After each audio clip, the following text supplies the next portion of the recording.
Well friends, today we are in Soverato and we're on board the Ranieri International Next 255 LX powered by a Suzuki DF 300 AP.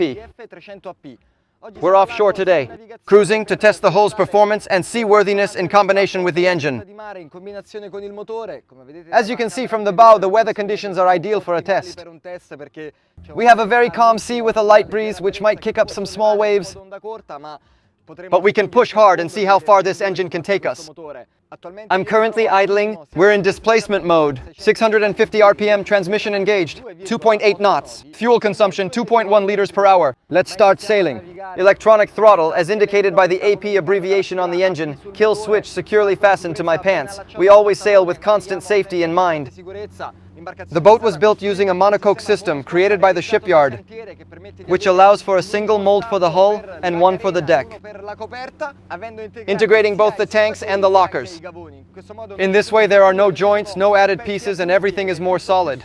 Above all, you won't feel any vibrations during navigation, but we'll see this as we increase speed. I'm currently at 6.6 knots, 1,800 RPM, fuel consumption 8.3 liters per hour.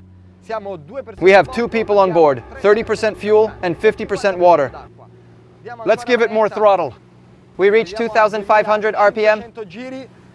We see foam at the stern, but a uniform wake hasn't formed yet, indicating we haven't entered planing. So we'll facilitate getting out of the water by increasing the RPM further, 2,900 RPM. Look at the bow starting to lift. Speed 10.5 knots, but climbing. We reach 11.7. We're still stretching precisely because we're entering planing. 12 knots, 3,000 RPM, 21.8 liters per hour. At this moment, the engine is focused on pushing, on getting the boat out of the water. So let's help it. Trim fully lowered. Going up, we reach 3,800 RPM, then up to 4,300 RPM. Speed 22.5 knots. We adjust the trim to raise the bow. Trim at 25%. Steady speed of 24 knots. Fuel consumption 36.2 liters per hour. At this point, the hull is settling in. The 3rd generation step is also starting to work. A single step built into the hull, which reduces the wetted surface, resulting in less friction and at the same time optimizing comfort. I'd like to point out that even at this speed, it feels like we're moving at a slower pace because of the large console, which gives us full visibility, and, most importantly, the windshield fully protects us from the headwind. So any wind you hear will be coming from the side of the microphone. Let's go higher. 4,800 RPM, waves on the beam. The large side volumes allow for lots of interior space and constant protection. Speed 4,900 RPM, 27.4 knots. Fuel consumption 44.6 liters per hour. Fuel consumption is optimized by Suzuki's lean burn system, which automatically adjusts the fuel to oxygen ratio when we maintain a constant speed, keeping the mixture leaner. At this speed, let's see how it handles turns. We've already mentioned the wide side, so I might expect more banking in turns. But look at how well it maintains its shape. Fairly balanced horizon. Now we feel the wind from the side. 25 knots, 26 knots. We return to the axis and push again. 5,200 RPM. I raise the trim again, reaching 40%. Look here, the wetted surface is reduced. We see the bow rising. 31 knots, 5,300 RPM. 51.7 liters per hour. Series of cross waves. Look here, our course remains stable. And visibility is still good. I can also use the step under the console to lift us higher. Now let's turn back into the beam waves and see where this engine takes us. By pushing the throttle all the way down, look here, the change of pace is also aided by VVT technology, which automatically regulates valve opening when we demand more torque and power. 6,000 RPM, 39 knots, 40 knots. I raise the trim again to 50%. 6,100 RPM, 41 knots, with beam waves and current. Fuel consumption 98 liters per hour. all while maintaining a consistently dry deck and, most importantly, plenty of onboard comfort. Now let's try to simulate the average boater's experience by reducing speed, going down to an economical cruising speed, back to 25 knots. In this way we reduce engine strain.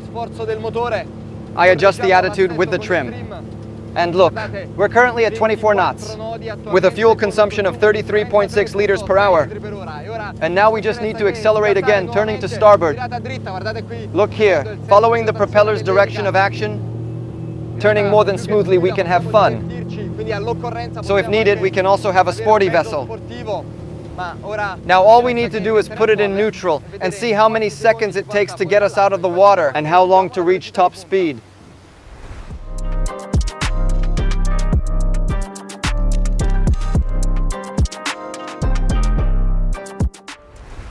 So here we are in neutral, with the current against us. So we'll have a slight reduction in top speed performance. All we need to do is center the rudder, lower the trim, and count. 3, 2, 1, go. Throttle push. I'll automatically adjust the trim, 4,600 RPM, 11 knots, 12 knots, 16, 19, 21. I raise the trim, 5,500 RPM, 30 knots, 31. I raise the trim again, 5,900 RPM, 36, 37. Notice how there are no vibrations felt from the deck structures. No problem, even with the roll bar. 39 knots, 40 knots. I'm still lifting against the current. 40, 40.2 knots. So dear friends, all I have to do now is make one last turn, literally skidding to the left at 32 knots. Never saw a cavitation problem, very fun. Look at how the steps work and how the engine also responds, always accommodating our requests. So dear friends, all I have to do now is return to the dock. This is the Ranieri International Next 255 LX, a boat I recommend to anyone who wants, first and foremost, onboard comfort and above all, proper fuel management, especially adequate economic management of the boat, because we're dealing with a size just over 7 meters, with a width of 2.55 meters, therefore perfectly trailerable, which makes it truly excellent for both first-time experiences and cruises for 2 people. Thanks to the possibility of having a stovetop on deck, a separate bathroom, a cabin with 2 beds, and above all, good mobility on board, which also makes it accessible for some guests during day trips. So dear friends, as always, if you liked the video, I invite you to subscribe to the YouTube channel and Facebook page, leave a like and tag people you think might be interested. And as always, for all upcoming videos, see you here on the C-Team.